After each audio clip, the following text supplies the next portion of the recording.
Hello guys, आज के इस सामान्य ज्ञान के वीडियो में आपके लिए टॉप 80 क्वेश्चन लाया हूं जो कि हाल फिलहाल के परीक्षाओं के लिए मोस्ट इंपॉर्टेंट है। तो वीडियो को ध्यान से देखिएगा। आज के इस वीडियो को शुरू करते हैं। पहला सवाल इस वीडियो में हो जाएगा, भारत का लौह पुरुष किसे कहा जाता है। दोस्तों, भारत का लौह पुरुष किनको कहते हैं? तो यह कहे जाते हैं सरदार पटेल को। ऑप्शन नंबर बी जो है सरदार पटेल आपका बिल्कुल सही जवाब है।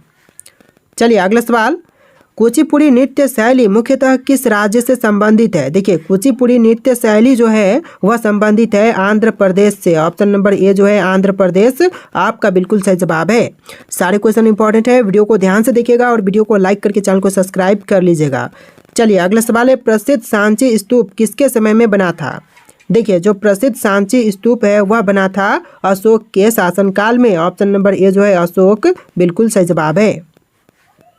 चलिए अगला सवाल, कलिंग पुरस्कार किस क्षेत्र में दिया जाता है। दोस्तों, कलिंग पुरस्कार जो है वह दी जाती है विज्ञान के क्षेत्र में। ऑप्शन नंबर बी जो है विज्ञान का क्षेत्र बिल्कुल सही जवाब है।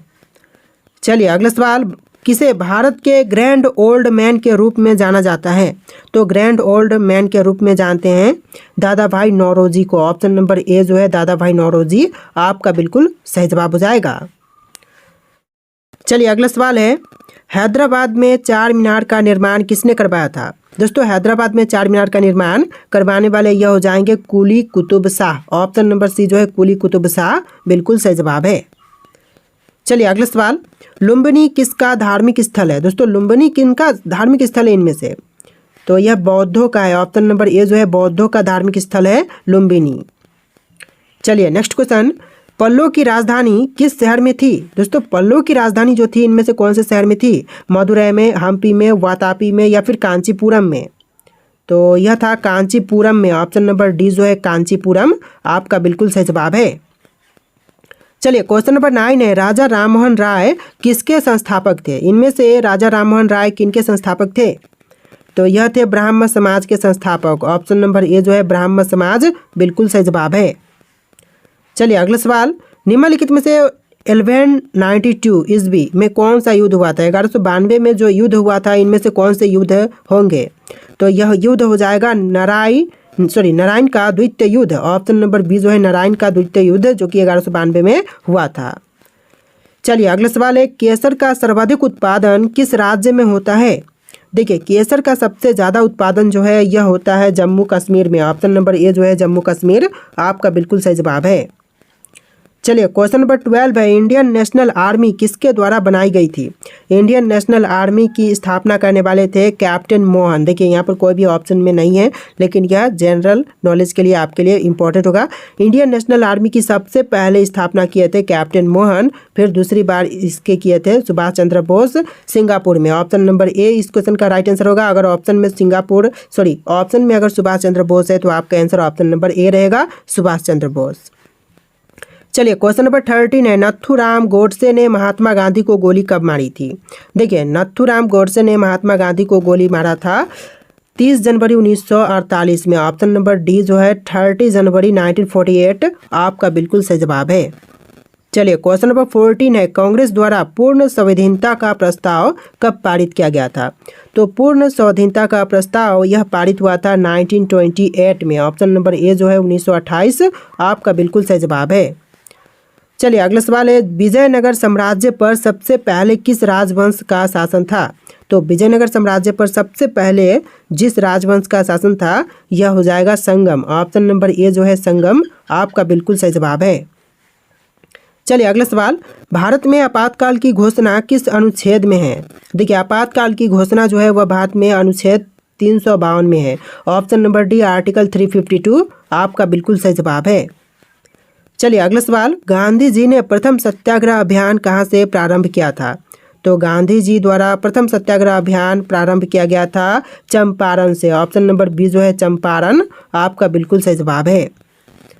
चलिए अगला सवाल, महात्मा गांधी जी के राजनीतिक गुरु कौन थे। दोस्तों, महात्मा गांधी जी के राजनीतिक गुरु यह हो जाएंगे Gopal Krishna Gokhale. Option number A जो है गोपाल कृष्ण गोखले बिल्कुल सही जवाब है। चलिए अगला सवाल, भाषा के आधार पर बनने वाला पहला राज्य कौन सा था। दोस्तों, भाषा के आधार पर बनने वाला जो विश्व का पहला राज्य भारत का पहला राज्य था यह हो जाएगा आंध्र प्रदेश। ऑप्शन नंबर सी आंध्र प्रदेश बिल्कुल सही जवाब है। चलिए क्वेश्चन नंबर 20 है, बाण भट्ट किनके दरबारी लेखक कवि थे। दोस्तों बाण भट्ट किनके दरबारी लेखक कवि थे, तो यह थे हर्षवर्धन के। ऑप्शन नंबर बी जो है हर्षवर्धन आपका बिल्कुल सही जवाब है। चलिए क्वेश्चन नंबर 21 है, भारतीय संविधान का जनक किसे माना जाता है। तो भारतीय संविधान का जनक मानते हैं डॉक्टर BR अम्बेडकर को। ऑप्शन नंबर डी जो है डॉक्टर भीमराव अम्बेडकर बिल्कुल सही जवाब है। चलिए अगला सवाल, अशोक का शिलालेख किस भाषा में लिखा गया था। तो अशोक का शिलालेख जो है वह लिखा गया था ब्राह्मी भाषा में। ऑप्शन नंबर सी जो है ब्राह्मी बिल्कुल सही जवाब है। चलिए अगला सवाल, निम्नलिखित में से किसने न्यूटन की खोज की थी। दोस्तों न्यूटन की खोज करने वाले इनमें से कौन है, तो यह हो जाएंगे ऑप्शन नंबर का ए जे जैडविक जिन्होंने न्यूटन की खोज की थी। ऑप्शन नंबर ए आपका बिल्कुल सही जवाब है। चलिए क्वेश्चन नंबर 24 है, प्लासी युद्ध के समय बंगाल के नवाब कौन थे। देखिए प्लासी युद्ध के समय जो बंगाल के नवाब थे यह हो जाएंगे Sirajuddaula. Option number C Sirajuddaula बिल्कुल सही जवाब है। चलिए क्वेश्चन नंबर 25 है, निम्नलिखित में से ब्रह्मांड के लिए दूसरा शब्द कौन सा है। देखिए ब्रह्मांड के लिए जो अन्य दूसरा शब्द प्रयोग किए जाते हैं यह हो जाएगा क्रोसमॉस। ऑप्शन नंबर सी आपका बिल्कुल सही जवाब है क्रोसमॉस। चलिए अगला सवाल, भारत का प्रधानमंत्री बनने के लिए न्यूनतम आयु सीमा क्या है। तो भारत के प्रधानमंत्री बनने के लिए जो कम से कम आयु सीमा है यह हो जाएगा 25 वर्ष। ऑप्शन नंबर सी जो है 25 साल बिल्कुल सही जवाब है। चलिए अगला सवाल, गुप्त साम्राज्य का वास्तविक संस्थापक किसे माना जाता है। तो देखिए गुप्त साम्राज्य का वास्तविक संस्थापक यह मानते हैं चंद्रगुप्त प्रथम को। ऑप्शन नंबर बी जो है चंद्रगुप्त प्रथम आपका बिल्कुल सही जवाब है। चलिए अगला सवाल, किसके कारण पृथ्वी के मौसम में सभी परिवर्तन होते हैं। देखिए पृथ्वी के मौसम में सभी प्रकार के परिवर्तन यह होते हैं सूर्य के कारण। ऑप्शन नंबर सी सूर्य बिल्कुल सही जवाब है। चलिए अगला सवाल, उदयगिरी के पत्थर में काटी गुफाएं किस राज्य में स्थित है। उदयगिरी के पत्थर में काटी गुफाएं जो हैं यह है मध्य प्रदेश के राज्य में। ऑप्शन नंबर सी जो है मध्य प्रदेश राज्य बिल्कुल सही जवाब है। चलिए क्वेश्चन नंबर 30 है, सांची के स्तूप का निर्माण किसने करवाया। तो सांची के स्तूप का निर्माण करवाने वाले इनमें से हो जाएंगे अशोक। ऑप्शन नंबर बी जो है अशोक आपका बिल्कुल सही जवाब है। चलिए क्वेश्चन नंबर 31 है, बुद्ध ने अपने जीवन की अंतिम वर्षा ऋतु कहाँ बिताई थी। देखिए बुद्ध ने अपने जीवन की अंतिम वर्षा ऋतु यह बिताई थी वैशाली में। ऑप्शन नंबर बी जो है वैशाली बिल्कुल सही जवाब है। चलिए क्वेश्चन नंबर 32 है, किस वर्ष में भारत छोड़ो आंदोलन प्रारंभ किया गया था। तो भारत छोड़ो आंदोलन प्रारंभ यह हुआ था 1942 में। ऑप्शन नंबर सी जो है 1942 बिल्कुल सही जवाब है। चलिए क्वेश्चन नंबर 33 है, जवाहरलाल नेहरू अपने जीवन काल में कुल कितने वर्ष जेल में रहे थे। तो जवाहरलाल नेहरू टोटल अपने जीवन के जितने भी समय थे उसमें टोटल 9 साल जेल में रहे थे। ऑप्शन नंबर डी जो है 9 साल बिल्कुल सही जवाब है। चलिए क्वेश्चन नंबर 34 है, यश गान किस राज्य का प्रमुख लोक नृत्य है। दोस्तों यश गान जो है वह प्रमुख लोक नृत्य हो जाएगा कर्नाटक राज्य का। ऑप्शन नंबर सी जो है कर्नाटक राज्य बिल्कुल सही जवाब है। चलिए क्वेश्चन नंबर 35 है, दिल्ली को किस वर्ष भारत की राजधानी बनाया गया था। तो दिल्ली को भारत की राजधानी यह बनाई गई थी 1911 में। ऑप्शन नंबर बी जो है 1911 बिल्कुल सही जवाब है। चलिए अगला सवाल, डॉक्टर BR अम्बेडकर ने किस सत्याग्रह का नेतृत्व किया था। तो डॉक्टर भीमराव अम्बेडकर ने नेतृत्व किया था महर सत्याग्रह का। ऑप्शन नंबर सी जो है महर सत्याग्रह बिल्कुल सही जवाब है। चलिए अगला सवाल है, ईस्ट इंडिया कंपनी की स्थापना के समय भारत का शासक कौन था। देखिए ईस्ट इंडिया कंपनी की स्थापना के समय भारत का शासक था अकबर। ऑप्शन नंबर बी जो है अकबर आपका बिल्कुल सही जवाब है। चलिए क्वेश्चन नंबर 38 है, नरेंद्र मोदी भारतीय जनता पार्टी में कब शामिल हुए थे। देखिए नरेंद्र मोदी वर्तमान प्रधानमंत्री जो है वह भारतीय जनता पार्टी में शामिल हुए थे 1987 में। ऑप्शन नंबर बी जो है 1987 बिल्कुल सही जवाब है। चलिए अगला सवाल, मधुबनी किस राज्य की लोक चित्रकला शैली है। देखिए मधुबनी जो है वह बिहार राज्य का लोक चित्रकला शैली है। ऑप्शन नंबर सी इस क्वेश्चन का बिल्कुल सही जवाब है। चलिए अगला सवाल, द्रौपदी मुर्मू ने कब भारत के राष्ट्रपति के रूप में शपथ ली। तो द्रौपदी मुर्मू वर्तमान भारत की राष्ट्रपति शपथ ली थी 25 जुलाई 2022 को। ऑप्शन नंबर बी जो है 25 जुलाई 2022 बिल्कुल सही जवाब है। चलिए अगला सवाल, भारत के पहले ग्रैंड मास्टर कौन बने थे? तो भारत के पहले ग्रैंड मास्टर यह बने थे Viswanathan Anand. Option number D जो है विश्वनाथन आनंद बिल्कुल सही जवाब है। चलिए अगला सवाल, महात्मा बुद्ध ने अपना पहला उपदेश कहाँ दिया था? दोस्तों महात्मा बुद्ध ने अपना पहला उपदेश दिया था सारनाथ में। ऑप्शन नंबर बी जो है सारनाथ बिल्कुल सही जवाब है। चलिए क्वेश्चन नंबर 43 है, भारतीय लाह अनुसंधान संस्थान कहाँ पर स्थित है? तो भारतीय लाह अनुसंधान संस्थान यह है रांची में। ऑप्शन नंबर ए जो है रांची आपका बिल्कुल सही जवाब है। चलिए अगला सवाल, ऑल इंडिया फॉरवर्ड ब्लॉक नामक पार्टी का गठन किसने किया था? ऑल इंडिया फॉरवर्ड ब्लॉक नामक पार्टी की स्थापना करने वाले यह हो जाएंगे doctor B R Ambedkar. Option number D जो है डॉक्टर बी आर अम्बेडकर बिल्कुल सही जवाब है। चलिए अगला सवाल, चंद्रगुप्त मौर्य ने अपने अंतिम दिन कहाँ गुजारे थे? देखिए चंद्रगुप्त मौर्य ने अपने अंतिम दिन गुजारे थे श्रवणबेलगोला में। ऑप्शन नंबर डी जो है श्रवणबेलगोला बिल्कुल सही जवाब है। देखिए अगला सवाल, गांधी जी किस धार्मिक पुस्तक को अपनी माँ कहते थे? दोस्तों गांधी जी इनमें से कौन सी पुस्तक को अपनी माँ कहते थे? तो यह हो जाएगा ऑप्शन नंबर का डी भगवत गीता को। ऑप्शन नंबर डी जो है इस क्वेश्चन का बिल्कुल सही जवाब है। चलिए अगला सवाल है, भारत की सबसे ऊंची मीनार कौन सी है? दोस्तों इनमें से भारत की सबसे ऊंची मीनार कौन सी है? तो यह हो जाएगा चार मीनार। ऑप्शन नंबर ए जो है चार मीनार आपका बिल्कुल सही जवाब है। चलिए अगला सवाल है, बंगाल के विभाजन के दौरान गवर्नर कौन थे? दोस्तों बंगाल विभाजन के समय जो गवर्नर थे भारत के वह कौन थे? तो right answer option number B रहेगा लॉर्ड कर्जन। जी हाँ ऑप्शन नंबर बी आपका बिल्कुल सही जवाब है। चलिए अगला सवाल है, मुंडा जनजाति किस राज्य में पाई जाती है? देखिए मुंडा जनजाति जो है वह पाई जाती है भारत के राज्य झारखंड में। ऑप्शन नंबर सी जो है झारखंड आपका बिल्कुल सही जवाब है। चलिए अगला सवाल है, भारत का सर्वोच्च पर्वत शिखर कौन सा है? दोस्तों इनमें से भारत का सर्वोच्च पर्वत शिखर यह हो जाएगा ऑप्शन नंबर का D Godwin Austen. Option number D Godwin Austen बिल्कुल सही जवाब है। चलिए अगला सवाल है, भारत में सबसे कम जनसंख्या वाला राज्य कौन सा है? तो सबसे कम जनसंख्या वाला राज्य यह राज्य हो जाएगा ऑप्शन नंबर का बी सिक्किम राज्य। सिक्किम जो कि सबसे कम जनसंख्या वाला राज्य है।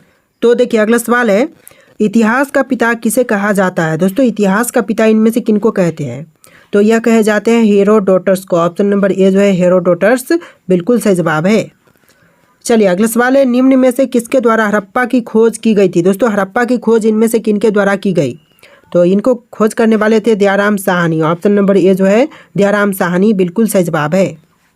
चलिए अगला सवाल है, ताजमहल को किसने बनवाया था? दोस्तों ताजमहल को बनवाने वाले इनमें से कौन है? तो यह हो जाएंगे शाहजहां। ऑप्शन नंबर ए जो है शाहजहां बिल्कुल सही जवाब है। चलिए अगला सवाल है, ताजमहल को बनाने में लगभग कितने मजदूरों ने काम किया था?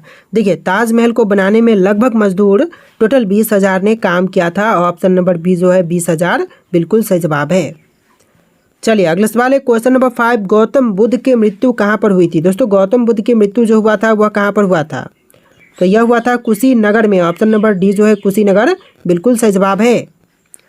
चलिए अगला सवाल है, मोहनजोदड़ो में पाई गई सबसे बड़ी इमारत इनमें से कौन सी थी? तो मोहनजोदड़ो में पाई गई सबसे बड़ी इमारत जो थी यह हो जाएगा विशाल अन्नागार। ऑप्शन नंबर ए जो है विशाल अन्नागार बिल्कुल सही जवाब है।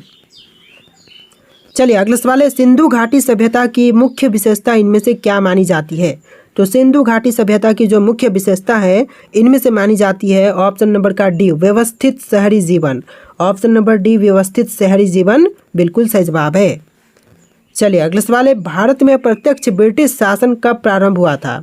तो भारत में प्रत्यक्ष ब्रिटिश शासन जो प्रारंभ हुआ था यह हुआ था सिपाही विद्रोह के बाद। ऑप्शन नंबर बी जो है सिपाही विद्रोह बिल्कुल सही जवाब है। चलिए अगला सवाल, इनमें से किस नदी के किनारे हड़प्पा के खंडहर मिलते हैं? तो इनमें से किस नदी के किनारे पर हड़प्पा के खंडहर मिलते हैं? तो यह मिलते हैं रावी नदी के किनारे। ऑप्शन नंबर डी जो है रावी नदी बिल्कुल सही जवाब है। चलिए अगला सवाल है, अकबर की दूसरी राजधानी कौन सी थी? दोस्तों अकबर की दूसरी राजधानी यह हो जाएगा ऑप्शन नंबर का ए फतेहपुर सिकरी। तो देखिए अगला सवाल है, त्रिपिटक धर्म ग्रंथ का संबंध इनमें से किनसे है? देखिए त्रिपिटक धर्म ग्रंथ का संबंध यह है बौद्ध धर्म से। ऑप्शन नंबर बी जो है बौद्ध धर्म बिल्कुल सही जवाब है। चलिए क्वेश्चन नंबर 12 है, गौतम बुद्ध ने अपना पहला प्रवचन किस स्थान पर दिया था? तो पहला प्रवचन दिए थे सारनाथ में। ऑप्शन नंबर ए जो है सारनाथ बिल्कुल सही जवाब है। चलिए क्वेश्चन नंबर 13 है, शेर शाह सूरी ने किस मुगल शासक को हराया था? तो शेर शाह सूरी ने हराया था हुमायूं को। ऑप्शन नंबर सी हुमायूं बिल्कुल सही जवाब है। चलिए अगला सवाल है, कनिष्क के शासन काल में क्या आयोजन हुआ था? तो कनिष्क के शासन काल में इनमें से आयोजन हुआ था चतुर्थ बौद्ध संगीति का। ऑप्शन नंबर सी जो है चतुर्थ बौद्ध संगीति बिल्कुल सही जवाब है। चलिए अगला सवाल, गौतम बुद्ध किस वंश से संबंधित थे? दोस्तों गौतम बुद्ध जो थे वह संबंधित थे शाक्य से। ऑप्शन नंबर बी जो है शाक्य वंश बिल्कुल सही जवाब है। चलिए अगला सवाल है, हल्दी घाटी की लड़ाई किस वर्ष में लड़ी गई थी? तो हल्दी घाटी की लड़ाई जो लड़ी गई थी यह लड़ी गई थी 1576 में। ऑप्शन नंबर सी 1576 बिल्कुल सही जवाब है। चलिए अगला सवाल, जैन धर्म में कुल कितने तीर्थकर हुए? देखिए जैन धर्म में कुल मिलाकर के तीर्थकर हुए थे 24। ऑप्शन नंबर डी जो है 24 आपका बिल्कुल सही जवाब है। चलिए अगला सवाल है, मगध की प्रथम राजधानी कौन सी थी? दोस्तों मगध की प्रथम राजधानी यह था राजगृह। ऑप्शन नंबर ए जो है राजगृह बिल्कुल सही जवाब है। चलिए अगला सवाल है, पानीपत का प्रथम युद्ध किस वर्ष हुआ था? दोस्तों पानीपत का प्रथम युद्ध यह हुआ था 1526 में। ऑप्शन नंबर ए जो है 1526 बिल्कुल सही जवाब है। तो देखिए अगला सवाल है, सिकंदर महान ने जब भारत पर आक्रमण किया था उस समय किसका शासन था? तो उस समय शासन था धनानंद का। ऑप्शन नंबर सी जो है धनानंद बिल्कुल सही जवाब है। चलिए क्वेश्चन नंबर 21 है, अर्थशास्त्र की रचना किसके द्वारा की गई थी? देखिए अर्थशास्त्र की रचना किया गया था चाणक्य के द्वारा। ऑप्शन नंबर बी जो है चाणक्य आपका बिल्कुल सही जवाब है। चलिए अगला सवाल है, प्रसिद्ध यात्री मार्को पोलो किस देश का निवासी था? देखिए जो प्रसिद्ध यात्री मार्को पोलो था वह निवासी था इटली का। ऑप्शन नंबर ए जो है इटली आपका बिल्कुल सही जवाब है। चलिए अगला सवाल है, निम्न में से किस वर्ष कलिंग का युद्ध हुआ था? दोस्तों कलिंग का युद्ध जो हुआ था यह हुआ था 261 ईसा पूर्व में, 261 BC में। ऑप्शन नंबर डी जो है इस क्वेश्चन का बिल्कुल सही जवाब है। चलिए अगला सवाल है, अशोक द्वारा स्थापित शिलालेखों में किस शिलालेख में कलिंग युद्ध का वर्णन है? तो यह वर्णन है 13वां में। ऑप्शन नंबर डी जो है 13वां आपका बिल्कुल सही जवाब है। चलिए अगला सवाल है, लोधी वंश किसके द्वारा स्थापित किया गया था? तो लोधी वंश की स्थापना करने वाले यह हो जाएंगे Bahlol Lodhi. Option number C Bahlol Lodhi बिल्कुल सही जवाब है। चलिए अगला सवाल है, भारतीयों के महान सिल्क मार्ग किसके द्वारा आरंभ किया गया था? तो भारतीयों के लिए महान सिल्क मार्ग आरंभ करवाया गया था कनिष्क के द्वारा। ऑप्शन नंबर डी इस क्वेश्चन का बिल्कुल सही जवाब है। तो देखिए अगला सवाल है, भारत में सर्वप्रथम स्वर्ण मुद्राएं किसके शासनकाल में चलाई गई थी? तो सबसे पहले स्वर्ण मुद्राएं चलाई गई थी भारतीय यूनानी के समय। ऑप्शन नंबर डी इस क्वेश्चन का बिल्कुल सही जवाब है। चलिए अगला सवाल है, चोल राजाओं की राजधानी निम्न में से कौन सी थी? तो देखिए चोल राजाओं की राजधानी इनमें से हो जाएगा ऑप्शन नंबर का सी उदयपुर। ऑप्शन नंबर सी जो है उदयपुर बिल्कुल सही जवाब है। चलिए अगला सवाल है, जूनागढ़ शिलालेख का संबंध किससे है? दोस्तों जूनागढ़ शिलालेख का संबंध इनमें से हो जाएगा ऑप्शन नंबर का सी रुद्रदामन से, यानी आपका right answer option number C रहेगा रुद्रदामन। चलिए अगला सवाल है, संगम युग के इतिहास का संबंध किस स्थान से है? देखिए संगम युग के इतिहास का संबंध है ऑप्शन नंबर ए तमिलनाडु से, यानी आपका राइट आंसर क्या होगा ऑप्शन नंबर ए तमिलनाडु। तो देखिए अगला सवाल है, चिल्का झील भारत के किस राज्य में स्थित है? दोस्तों चिल्का झील भारत के कौन से राज्य में है? केरल में, उड़ीसा में, मध्य प्रदेश में, राजस्थान में। और इनमें से कोई एक राइट आंसर है जो कि आपको कमेंट करना है। और आज के इस वीडियो में टोटल 80+ क्वेश्चन थे। वीडियो कैसा लगा है कमेंट कीजिएगा और वीडियो को लाइक करके चैनल को सब्सक्राइब कर लीजिएगा। चलिए फिर मिलते हैं एक नए वीडियो में।